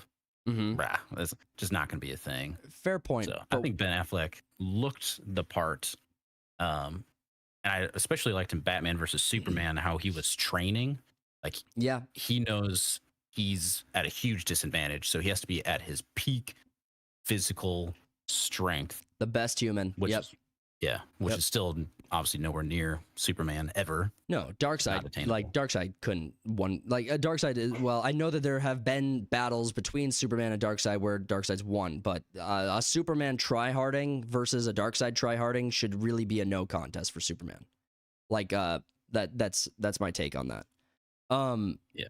Okay, so the look thing, yeah, I might be on an island alone with that. I think Ben Affleck performed the role well, um, but I think that when you look at like the costume design, I think Robert Pattinson's costume design is the best. Like this actually looks insanely practical. Like everything fits really well. Hmm. It's not the I'm a super billionaire, trillionaire, so I have like this Iron Man suit. It's leather. It's Kevlar and armor. It's metal plating and shielding, but it's super mobile. I mean, it's not the Iron Man suit that like you get from Christian Bale or from Ben Affleck. So I like a lot of what they did with the Batman movie with More Robert Pattinson. grounded. Yeah, I exactly. Now I think I understood what the intent was with Christian Bale and Christopher Nolan's project with that, and I think they perform like their universe is the best built. I think it's like Chicago. It feels like Gotham. It feels very, very lived in. Feels very real. Follows rules of a society, and then it puts a superhero vigilante like Batman in the universe, and he's crime fighting. That felt incredibly real to me. Now, in the Batman with Robert Pattinson, they were going for more of like the dark detective, which is so rarely touched on that. I think that's one of Cody's main attachments to the Batman. I think if he was here, I'm sure I'd let him speak for himself. I'm pretty sure he has told me, if I'm remembering correctly, that this is his favorite project or favorite Batman project thus far, the Batman. It definitely stands out. Now, whatever criticisms there are about Bruce Wayne, so Screen Rant, so we got Screen Rant pulled up here. The Batman 2's newest story details can fix my one Bruce Wayne movie problem. I didn't see a real Bruce Wayne movie problem, except that he was a little too edgy, a little too edgelord, a little dark, gloomy, gothy, for a super like the idea of Bruce Wayne is that Bruce Wayne is the persona that he uses in society to conceal his identity as Batman. Like Bruce Wayne is the mask, and Batman is his real identity. The fact that he is doing like, and this might just be a younger version of him who's still kind of new to that idea, but the fact that he comes in and he's like this gloomy, like gothic CEO, it really does not lend to the intelligence of this character, this version of Batman, in that like he doesn't understand how people are looking at him. Like how does this Batman not know that? Like how does this Batman go day to day, person to person, looking like he just got out of a shower? And it's like looking like, are you Batman? Yeah, it's like, are you like? How'd you know? Like, do you get any sleep? It's like, like, yeah, it's he. I think he does a bad job of covering himself. Now, I don't know whether this is an opinion piece. I don't know what his specific issue was with the Batman project, and it's not really what we're in to talk about. The news revolving around Batman 2 is that the script for the story has not been finished yet, which puts Matt Reeves' project almost like 3 years out. Like that's the big story here. Like the project not being finished, or the script not being finished, means we have almost 3 years before the project is on the silver screen. And the issue with that, I mean, The Dark Knight, right? The Dark Knight took forever to hit screens. I mean, do you remember that when we were like seeing trailers for The Dark Knight in theaters, going to movies, like a year and a half, 2 years before the movie was out? Do you remember that? Not particularly, no. Oh, I remember it clearly. Like I remember going to whatever movie I was going to at the time and seeing just the Batman logo on the screen for about 30 seconds, and that's all we got. And that was like the first 2 years, or 2 years before the movie came out. Like they just kept promoting the shit out of it. With this project, the issue with it taking so long is that we just wrapped up Penguin, which has been a notable success. I think it was at the top of the streaming charts for like watched and view time. It has a huge following. Cody has raved about it in the podcast before. The Penguin series is a success. And now we are going to have to wait 3 years before the continuation of that story. Matt Reeves should be done. He should be on this already. Like, if you wanted this project to continue, I don't understand why you weren't ready for this. Like, why we can't have 2 years would be a long time to wait between Penguin and the Batman sequel, especially because they do want Colin Farrell's character involved. Like, they do want the Penguin to be an iconic villain in the Batman, in this, what they're saying is a Batman trilogy.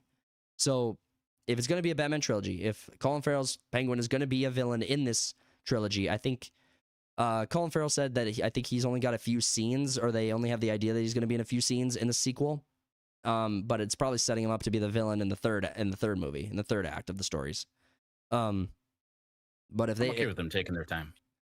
This long though, it seems like a long time. Like, think about Seems like a long time, but also I want it to be quality, not like, I'm not saying do it in 3 months, obviously, right, but like right. 2 years, maybe a little bit of a gap, but ultimately, if it's 2 years and it's good, worth it. If it's 2 years and it's bad, what the fuck were you doing? Yeah.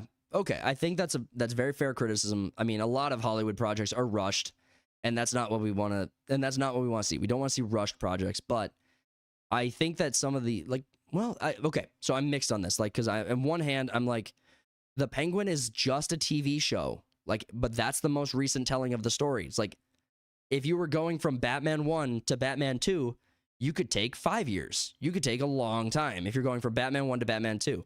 The fact that you're going from a movie to TV series back to movie, that gap between a TV series and a movie, the story continuation is going to be like really hard for people to get back to. Like, after 3 years, people are going to need to check back into the show and rewatch some of it in order to get caught up on the significance of the Penguin. And if Penguin's not even going to be the main villain until the third movie, then they're definitely going to need to go back and watch it in order to get caught up to speed. So I have issues with it taking that long, but you're right. I mean, we definitely do want the quality of the show to be, or the quality of the movie to be much, much higher. So if they do need to take their time, I agree with you that I think that's a good sentiment to have. They might be taking the same approach to script writing as they are with the movie, because the movie was definitely like a slow burn, which I like those type of movies. I don't have the instant satisfaction need within my system. Right. So if I can sit there and enjoy a slow burn movie, if it's a slow burn, quote unquote, script writing process, that's going to fit into hopefully the second movie as well. I think what I would like so on that point, I think what I would like would be, like, when it comes to like the slow burn conversation, what you're probably looking at would be what you need if you want the slow burn, you also need a good payoff for that investment. Like, a lot of movies today you'll have a slow burn involved in the movie, but then the payoff absolutely sucks. Like, it's just so bad. The example that comes to mind is Napoleon. Like, in the movie Napoleon that came out last year, we went and did the review on it, and the movie was like directed well. Like, the scenes were beautiful, the acting quality was really good, but there was no emotional or narrative payoff. It was literally just like had him just lose at the end just to lose. And I understand like there's history to this, but there's a history that's following, and it was trying to be somewhat accurate to the history of Napoleon, but it was still, you're there to entertain me. And it failed hard. Like, it was very unenjoyable, like, investment in time on that example of a slow burn. So you definitely need payoff if you're going to invest in like quality storytelling and take your time. Like, this movie cannot fail. Like, DC has had too many failures. And with James Gunn, I am not really optimistic that his project is going to be a huge success. Hopefully it is, because we all want better things. We all want better movies. I want better movies. I want better TV shows. I'm just not an idiot, and I'm not going to pretend like these people have talent that they don't. You know, James Gunn is like very, very known, very well-known name, but he's said some things about the universe that I am just not here for. Like, he's said a few things about the sequence of projects and how he wants to do Batman and Superman, or like, I'm not here for it. Hopefully it's better than I'm expecting it to be, and we'll need to wait a little bit longer before we'll know for sure. But that's my tell. Yeah. Let's move on to another topic. And yeah, so let's jump into another topic. Before we do, just want to check in with you. Are you on a time crunch? There are 3 smaller stories I still want to cover, but if you're on a time crunch, we can Free, baby. What's that? You're free? I'm free, baby. All right, baby, let's jump into it, baby. All right. We have sort of a breakdown of Gladiator 2.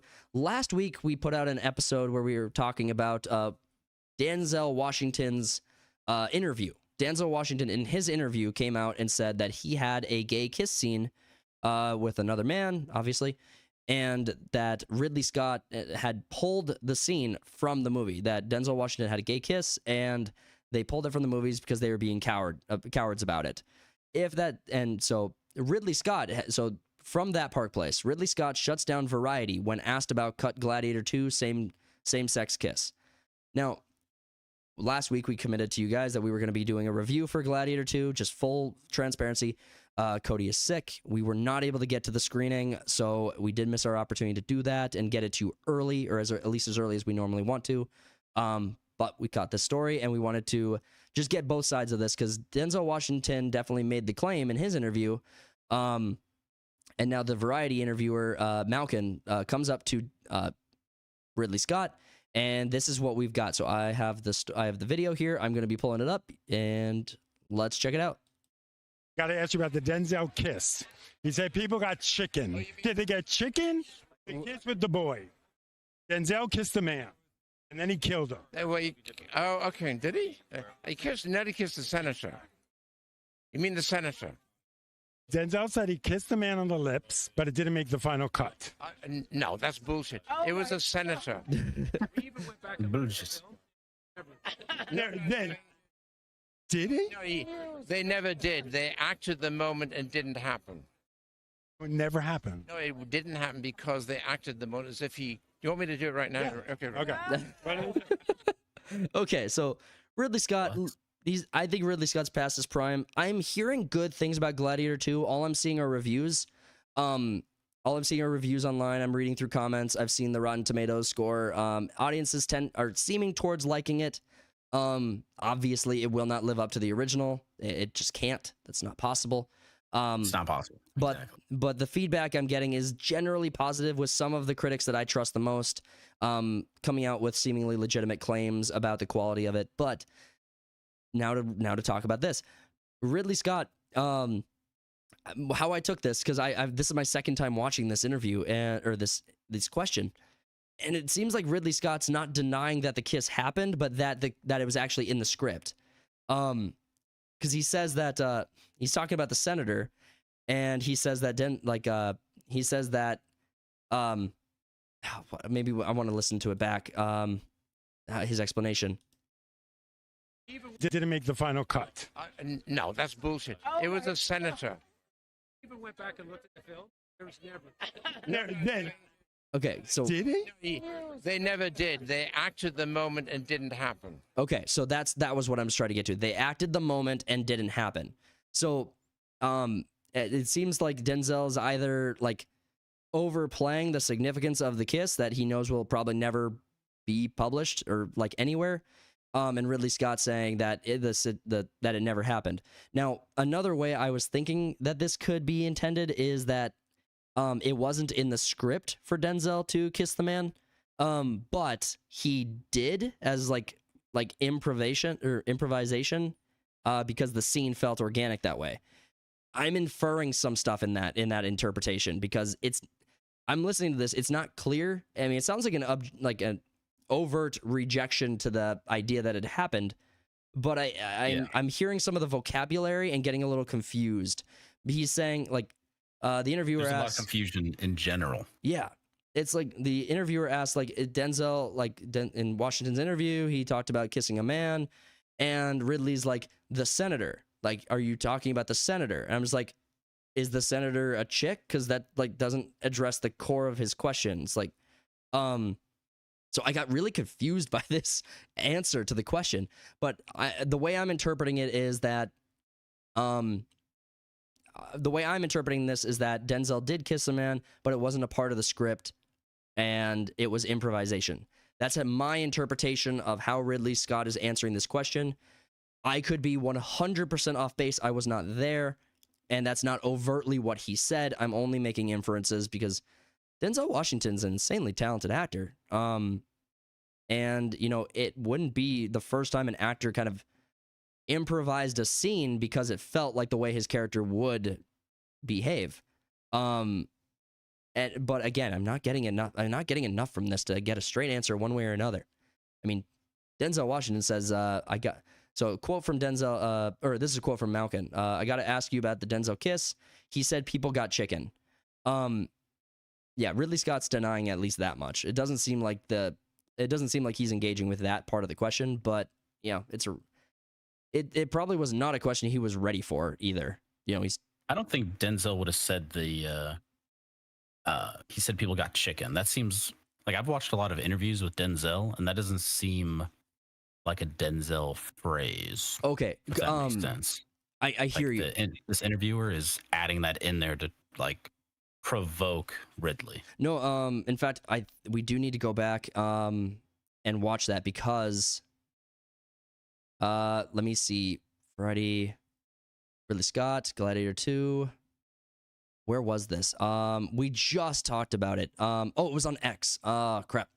I want to pull this up because we should definitely have you see this. I'll get rid of that. Give me a moment, guys. We are trying to find Researching.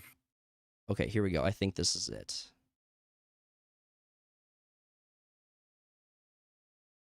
Okay. Trying to see if we have the interview in this chain, which I'm not seeing.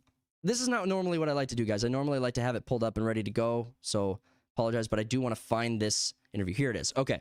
So I hope this is just the. I actually kissed a man in the film, but they took it. They cut it. I think they got chicken. I loved the film. Did you catch that? Yeah. Okay. Weird. Yeah. So it goes on. And we did react to this last week. So for people who are wanting to see this video and wanting to watch it, we won't break that down here because we just did it last week. So, and in fact, there's a video on our channel that just got published, I think, on Friday. So go check that out. It was a fun conversation, definitely worth listening to. But what you're hearing the interviewer ask, at least as far as it relates to Denzel's interview, as I'm remembering, it seems pretty accurate. I think his interpretation of Denzel's quotes are pretty accurate. He definitely didn't like say it antagonistically. Like, I mean, you heard it. It's yeah, he's joking. I actually like very playful. kissed a man in the film, but they took it. They cut it. I think they got chicken. Yeah, see, it's pretty passive. It's pretty passive. He was stuttering for words, trying to make sure it came out good. I mean, yeah. That's not how this interviewer in the to the Ridley Scott, that's not how he made it seem, though, Right. It was more like trying to bait him. He said, you got chicken. Well, and the article talks about that. So, where's that story? Okay, the reiterated kiss. Apparently this guy from Variety, because this interviewer is from Variety. Apparently it's kind of like his shtick to go and ask about gay LGBTQ related questions, gay related questions to on the red carpet. So I think this is part of his shtick. So it might have come off as more, okay, here we go. This is where the reference is. Malcolm's entire job of late seems to be asking celebrity questions about alternative relationships at red carpet premieres, known for his trademark bow tie, horn-rimmed glasses, and scratchy voice that makes everyone listening instantly have to clear their throats. Yeah, so that's from the Park Place. So yeah, it does seem like this guy was a little bit more antagonistic, and he's definitely asking that question's definitely in his wheelhouse. So. But that's just the update. Ridley Scott's reaction to the question, and that's pretty much where that story ends. We'll have to wait and see what opening weekend looks like for Gladiator 2. Let us know in the comments if you guys do want us to still provide a review on that movie, even though it'll be a little bit late. And we will give it consideration. So with that, we can jump into the next story. Got 2 more stories to get into. Let's jump into it. All right. Here we go. So, Snow White trailer blasted for former Disney Imagineer dubbed unwatchable. Blasted by former Disney engineer dubbed unwatchable. So we have the trailer for Snow White, and it actually is kind of a weird take on the trailer because it seems to be filmed inside of a theater. So Disney dropped a new trailer for Snow White, like Thief in the Night, placed in front of Universal's surefire smash hit Wicked, without adding it to without adding it to online platforms like YouTube. So they put it in theaters in front of a movie before they published it on social media. That might be a good strategy to avoid. That could be a good strategy. First off, you're marketing to your audience, letting them know that this is another movie that's coming out, and seeing what the reaction is from them, letting them see the trailer I guess untainted, getting untainted opinions on it versus like trailer reactions, and then letting everyone else see it on social media after the fact. So we got the trailer here. We're going to be reacting to it and checking it out. Let's jump right into it. Let me know if there's any audio issues, Matt, with this, and I'll do what I can. Will do. It's a fairness, like the Queen. Change everything. Take him away, Your Majesty. What did you say? The people need some kindness. You know, I really don't remember you being this opinionated. An opinionated woman. You guys heard it here first. This movie has an opinionated woman. Cancel it. It's woke. That can't be allowed. Sorry. We got to pause every few seconds because of copyright, but yeah, that's it's all fun. I don't know, that nothing immediately that stands out. Some people were like looking at this like, ooh, she's a girl boss, like looking at this specific first 15 seconds and saying, ooh, girl boss, she's opinionated, she's gonna be a problem child. I think she looks goofy as hell right there. Gal That is Gadot, not a good costume. yeah, dude. Gal Gadot is not pulling that off. And you know what? Fair enough. What do I know about fashion? But she does look ridiculous. Big mirror on the wall. Who is the fairest of them all? It is not beauty, Majesty. Okay. Classic mirror. Classic That looks- mirror. I thought that looked good. I thought the classic mirror looked good. I that was my initial thought. What did you think on that, on the mirror? I think, like, obviously they could do better, but I think that they went with that classic, like that looks like the old Snow White mirror from the 70s, the 60s, whenever that came out. Yeah, the OG, the original movie. Well, the Snow White movie, I think. Oh my God, was it? It might have been 50s, dude. I think Snow White was the first animated feature film from Disney. I think it could be Snow White. I'm also getting mixed up with like Sleeping Beauty and a few other movies that could have been around that generation, but I think Snow White. I remember because I did a lot of research on like the origin of 37. Wow, that was older than, I mean, that's when like Nickelodeons and stuff were out, like the Nickel movie. There you go. Damn, yeah, that is old. But okay, so I think I was right on this because I did a lot of research once upon a time about the the history and origin of animation. So with like the Steamboat Willie clip, because I was trying to get to like an understanding of like where the divergence between animation and anime formulated.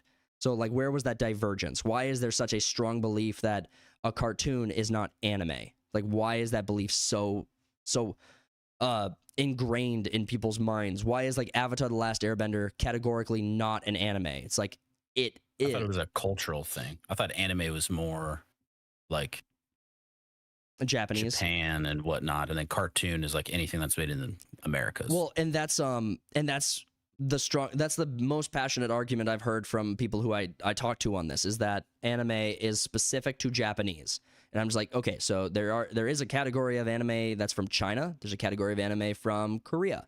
Is this explicit now? Does that category broaden to now Asia? And why does it broaden to Asia if it does? Is anime exclusive to Japan, or are these other Asian countries involved? And why or why not? So I was looking at the history of it, and there was the origins, like the origins and like the earliest works on animation were, you had like early works of like flip cartoons in the United States, but it was also being developed in Japan. And it's, I need to reread my notes on this because it's been so long since I researched that. But yeah, Snow White was the first feature film, first animated feature film, which was and it's cool. Yeah, I think the quality of it was exactly what I think it met the expectations of everybody, or exceeded everyone's expectations. Probably showed up at theaters and people were like, "Whoa, that looks so good for a cartoon," which we've only seen like snippets of in the past. All right, we'll jump back in. And I now behold that you wanted to be.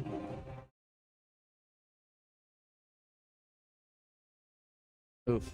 the queen is evil. We must flee into the woods. March 21st, so it's coming soon. That's not long. I know that there was what's that?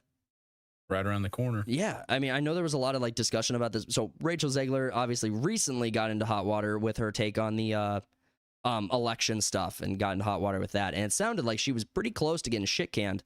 But obviously, that the movie being like this done with the trailer, it looks like they probably have everything shot that they want to have shot.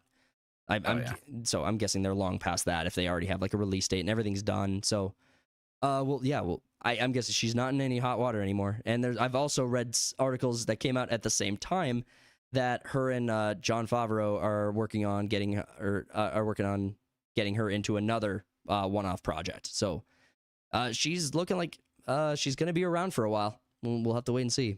Keep going. So I said this forest was a magical place. The turtle. Did you see the turtle smiling? Look at that goofball. What's up? The lady. You've never seen a person before.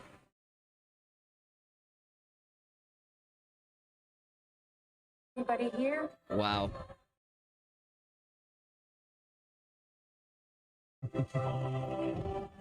Classic shot. Was that across the log? Hold on. Let me. Okay, I was looking at the three beds, and I was thinking, Goldilocks? Did I miss something? But then you see Sneezy, Happy, Drew, Dopey. Okay, so I get it. Her laying across all of the beds. Yep, classic. What is your take on the CGI so far? Obviously, we laughed at the turtle, but I mean, what is your take on like the environment, the setting, like how that stuff's being done in this first interaction? I think so far, I like the personification of the animals versus like Lion King. There was no real like human traits to it. Right. So with them adding smiles and whatnot, that makes me feel like it's closer to the 1937 version versus, hey, we're going to make everything just a bird's going to look like a bird. A turtle's going to look like a turtle. There's nothing special about them at all. I think that's a really good point because you're right. That is paying homage to the original. Obviously, like the Disney's relationship with talking animals is pretty deep. And so you obviously require their faces, mouths to move differently in order for that to look good, which it historically has. Like it historically has always looked good. Now the modern versions of these movies, I think that's where we get into a lot of complaints about it.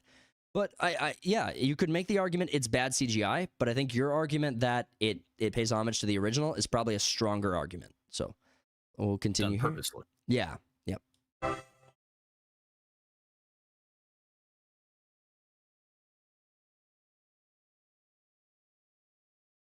This is what's sorry, I want to get to a good point to stop here. Okay, I want to get to a good point to stop here. This gives me Polar Express like PTSD. You've seen Polar Express? Yes. These are dead eyes. Yeah, these are very, very like I mean, okay, they're dwarves. I'm glad they went with the dwarves first off, because Disney was very reluctant to pull the trigger on this. I don't know if you remember when the original marketing material for the Snow White project was coming out, but you had the Snow White and the 7 diversity hires meme that was coming out. You had the released photos of the concept art for characters where it was just a super diverse and super like tokenistic like cast that they put in there. So it was really, really bad. It took them a minute to, and then you had Peter Dinklage who was coming out and actually arguing against the casting of dwarves as dwarves, or midgets as. I thought like, he was dwarves. for it. No, he's been one of the most avid like anti that, which like the reason it probably sounds so wrong is because there's such a deep level of hypocrisy there, as he is the most famous like midget actor. Like he's the most famous, and yet he doesn't want these types of roles to exist. And so I'm like, you kind of are filling all of those roles. Like, I mean, that's kind of like pulling the ladder up after you've already climbed. Kind of hypocrisy here. I guess I was misunderstanding what he was saying because I thought he was against them doing CGI for roles where there's real people that exist that want these jobs. Well, keep in mind the CGI thing was real. The CGI dwarves is rather new to this conversation on Snow White. They did not decide to do that they only recently decided to do that. This was not the original version of the movie. Was going to be almost like a complete retelling that the fandom the audience just rebelled against and hated this because they were just going to have like full-sized full-size people. You know what? In the comments, I'm sure I'm gonna get shit on because I'm not like choosing the correct words, but you know I'm making good effort, or making an honest effort at least. They were gonna have full size people who were gonna be in the cast of the seven, like filling in the seven dwarves, and they were just gonna go away with that. And then they were talking about bringing in actual people, actual dwarves, and Peter Dinklage had an opinion on that, saying he didn't want that type of oh my god, I'm sure I'm butchering this quote. My understanding from his interview was that he was opposed to the idea. That's about as 100% as I can get to it. So, and it's been a long time since that's come up, but the CGI dwarf thing was not, I don't think that was 100% until only a few months ago. So, and Peter Dinklage's comments date back to like the spring. So it's been a while. We'll, if we have time, we'll look back into that and see if we can come up with an answer before we end this segment, but let's keep going. What did you think I was? Lovely ghost. Okay, that was kind of funny. We sent from the Queen here. You stole everything from all of us. I'm gonna need your help. It's time to restore our kingdom. Okay, hold on. There was a shot here. This shot I really liked. I really like this. This is I think this is really well done. I like the expressions on their faces. I like some of the characteristics of I like that they each have a unique characteristic to them. I still think they have the dead eyes, and it reminds me of Polar Express. But I like dolls. Yeah, like claymation here. I do like this shot, like bringing in all of the dwarves together and making sure they're all visible and all kind of like their characteristics kind of shine here. If they are dolls in this shot, like if these are all just literally dolls, or if they're just CGI. If it's CGI, I'm more impressed. If they're dolls, a little less impressed. But I like the way they like shot this shot. It's time to restore our kingdom.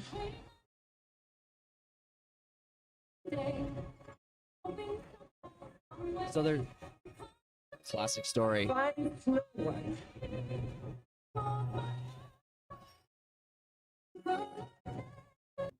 Okay, I think wow, there's still so much here. What is your take on the costume design? Do you think I think they're doing a decent job with costume design until I saw the obviously Gal Gadot's costume does not look good on her. And when you had that shot of the townsfolk all dancing, I thought the townsfolk all looked really gimmicky and looked really bad. I'm not hating on the costume design really, and I even want to say the evil queen's fucking costume is accurate to the. It's pretty accurate. I'm looking it up. Well, okay, so look, I'm looking at this shot here with all these people in the crowd. It's really too colorful and fanciful. And I mean, for like the setting, like you are in like a medieval setting. Now, if I don't think like in the original Snow White they would have had this fanciful of coloring on any of their people. Like this just looks way too looks way too pastel-y and with way too much color. It looks like a freaking parade. It's so excessive. This single frame right here, I might have brain rot, but all I can think of is Dulot is well, like, a perfect place. Yes, yeah, Shrek was great. But I mean, like Snow White's outfits they fit her well. They look good on her. They look like they're made of the type of material that would be good. They look like they represent the original movie well. I think all of that. And then I zoom into this shot and I'm like, why green? Why is this guy wearing all green? Why is she wearing polka dots? Why is this guy wearing flannel? Like, what is going? Why is this guy wearing a chef's hat? Like, what is going on here? Like this is way too much. It's really crazy. And then you go back to the queen, and this is perfect. But I don't think this is what she was wearing in the original shots. Was she wearing the? I don't think she had the blue on. Or or this crown. I don't think they had this crown either. But this shot looks very good. This shot looks very good for Gal Gadot. I think actually fits a lot better. Let's keep going. We only have a few seconds left, so. This is our kingdom, and now we're here to take it back. You were saying. I'm sorry, my dear. I frighten you. I'm frightened. Okay, so I'm. Get off my lawn. Get off my lawn, gnomes. Okay, so I would love to know what your guys' thoughts are in the comments. Please let us know your thoughts in the comments. Are we being too harsh on this? Are the changes that you're seeing in this actually on point with what you'd expect from a modern telling of Snow White? Are you expecting them to like honor the story? Because I saw a few things in here that, first off, Snow White at no point in this movie looked like she was ever asleep, and so she ever needed to be saved, or like in this trailer. I mean, not in the movie. We haven't seen the movie yet, but she didn't. Sleeping Beauty. Oh shit! Yeah, I got that backwards. Well, I got that backwards. Well, hold on. What was the poison? Wasn't she ate the poison apple, and then doesn't like her prince come and like, don't the dwarves go and get the prince and wake her up? Like you saw the poison apple. I might be merging two separate stories. Yeah, I think that was to. Well, what's the deal with the poison apple? Did I didn't watch the movie 100 years ago. I feel like this thing. I thought I thought there was some significance to the Prince Charming aspect here, but I know that in Sleeping Beauty, that's what it is. But in Snow White, I thought this apple was significant.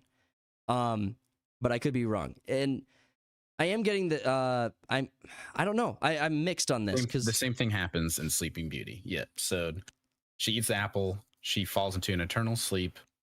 Prince comes by, breaks the spell because he kisses her, thinking, "Oh, she's dead."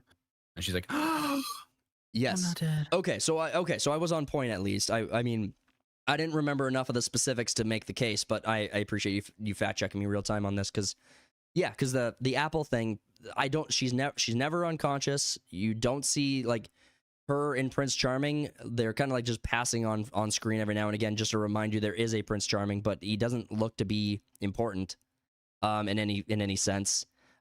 This shot right here makes me incredibly nervous. It's like, are we gonna have like a girl boss rebellion right here? Like what is happening? This is probably the shot right before the queen becomes the dragon, and that's I think what this shot is. It's like time for rebellion, but then the queen becomes the bad person. So I have a side question here. Fire away. The prince. Yeah. Do you feel like he looked very, very similar to Wesley from Princess Bride? Like just his design, like his hairstyle and everything? Not necessarily there. No, there's a shot earlier where he's got like longer hair, shoulder length. Right. I'm just gonna try my. Oh, okay. Like right there. Like, is that his son? That looks almost dead on, like a youngified version of the dude that plays, what's his name? Harry Ellis. Okay. I'm not seeing it, but I can understand it. Like this guy, like you called him a virgin, and I think that's pretty fair for a kids movie. I think that's pretty reasonable. I said version. I know. Version. Now we're just fucking around and having fun, but let's all right, so we did the reaction. I think there are definitely questions I have about the movie. I'm sure more trailers will release to give us some more insight before it releases. I think with Disney like having some successes with Inside Out 2, Moana next weekend is going to be game busters. That movie, Moana, is going to pull huge numbers, or the Moana sequel. Then obviously Disney made huge money back with Deadpool and Wolverine. Despite all of my frustrations with Disney and, like their relationship with Star Wars, for example, they have basically, with the financial successes from those movies, it looks like they're paying themselves back for all their failures. So I don't know. I'm hopeful that if this movie isn't going to be a faithful adaptation, that shines through and people see that for what it is. If it winds up being a faithful adaptation and Rachel Zegler winds up doing a good job, good. We want more good things on screen. We've had a few years where we've had so little to enjoy. So hopefully this is better than I'm expecting it to be, but I'm not optimistic. All right. Yeah.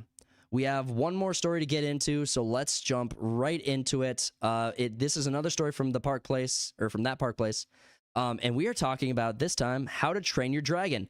So, if you haven't heard, news has been breaking all week about the How to Train Your Dragon live-action film, and so How to Train Your Dragon live-action, they got the casting out, and that's pretty much what we've been seeing, and then we've got, like, shot after shot being released. Now, I'm looking at the cast myself, and I'm not disappointed. But we did have an obvious race swapping. So, from that Park Place, How to Train Your Dragon director defends Astrid race swap as Hollywood hypocrisy is once more exposed.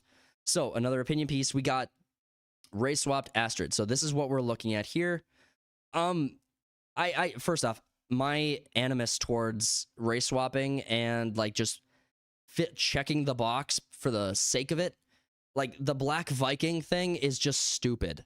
Now, this is a live action for a kid's movie, and so I understand that their prerogative, like the thing they're trying to do, is include representation in the films. I'm not here for it. Like, How to Train Your Dragon is one of my favorite sets of movies, and I love that trilogy. I think it's amazing quality. It's great storytelling.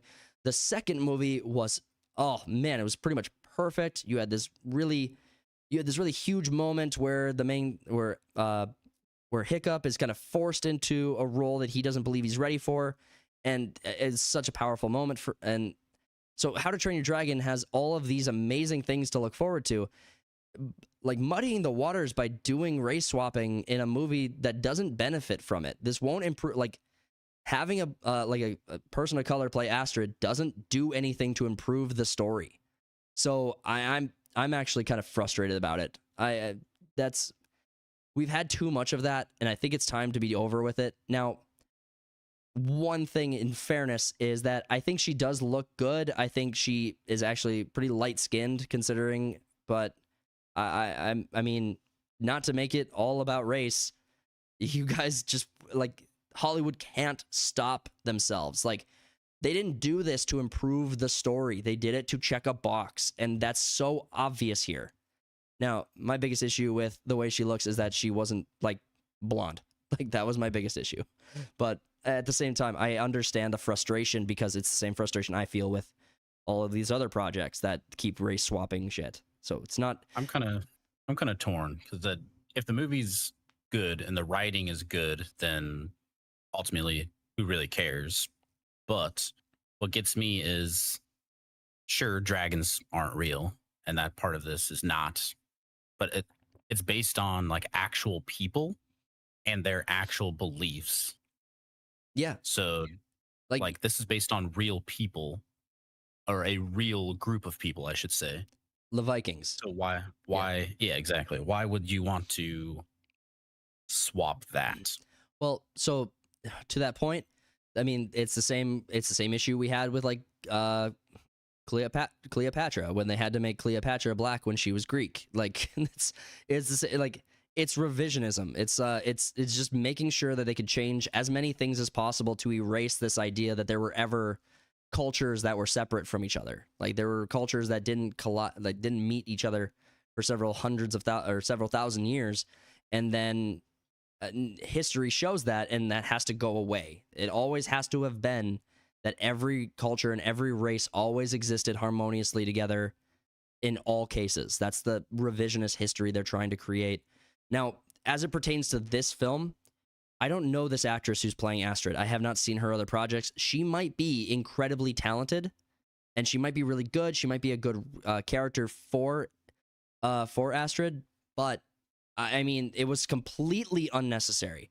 It can't, like, unless the actress is just that much better than everyone else you were trying to cast, there was no benefit to the story.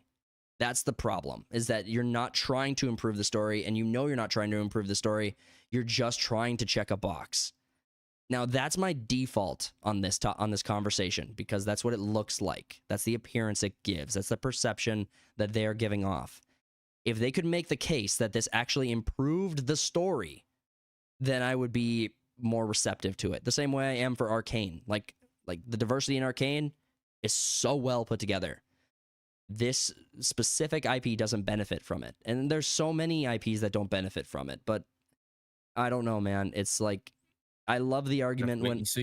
Yeah, and I love the argument that whenever something comes up with race swapping, like, hey, let's make Shaft white. Let's make Shaft a white Jewish guy. Like, that would be super good. That would improve his story so much. And it's just like, how stupid is that argument? Like, it's so obvious what they're doing that is frustrating as shit. And I don't know. I mean, I might still, I mean, we're probably going to do a review of How to Train Your Dragon, because honestly, I love the project so much. I love the IP, but this was definitely unnecessary. Yeah, we got Faye Pie. Instead of casting an actual blonde Swedish or Norwegian girl to play Astrid, they just had to cast a black girl to play a white Viking for absolutely no reason. It's a good summary of what's going on here. Insanely frustrating that they just don't see it. So everything else that I've seen so far of the live action looks good, though. So like, it does. Like, I think casting overall has been successful. Like, we don't have even just the shots. Yeah. Like, I mean, the CGI for first off, stealing the CGI for Toothless. Toothless is a CGI dragon in the original cartoon. So you're already on the right pace, and you probably don't have to work nearly as hard as you would for other projects that don't have that source material to pull from.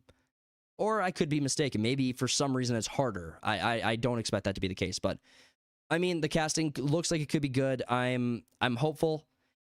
If they just tell the same story, if they just tell a live action adaptation of the same story and don't make it about modern politics somehow, I will be on board. Even with this race swapped, I will probably still find I'll probably still find enjoyment in this project because of my original love for the series. But this is not a good sign. It's not a good sign that this is still happening in Hollywood. I was hoping we would see a changing of how they acted in Hollywood to kind of go away from this stuff, but it seems like they're still doubling and tripling down, and they don't understand, or they're doing it maliciously, where they're like, we really do need tokenism in content. So, all right. I think that pretty much wraps up all of our stories. You got anything to add? No. All right. Nothing at all. We are going to wrap it up there. Thank you guys so much for tuning into this episode. We hope you guys enjoyed the conversation. If you did, comment below what your favorite part is. Don't forget to smash that like button. Subscribe to the channel if you are new. It is free. You can always change your mind. It's the best way to show your support for us. Couple of quick announcements as we're wrapping things up. We have a giveaway that we are putting together for the channel just to build value so that you guys get more from your engagement and your experience with us here. Hope that you guys enjoy it, and hope that we bring something of value to you guys. And the last thing we have to announce is that we have main character merchandise coming out on the channel here soon as well. We're going to want to get that pushed out before the end of the year so that you guys have an opportunity to get it in 2024. It should be I think you guys will really like what we have to show you. Should have some artwork on that soon to show you guys off, and links to get links so that you guys can explore the store. So with all of that out of the way, thank you guys again so much. Appreciate all your love and support. Go tell your stories. We'll see you next time. Peace out.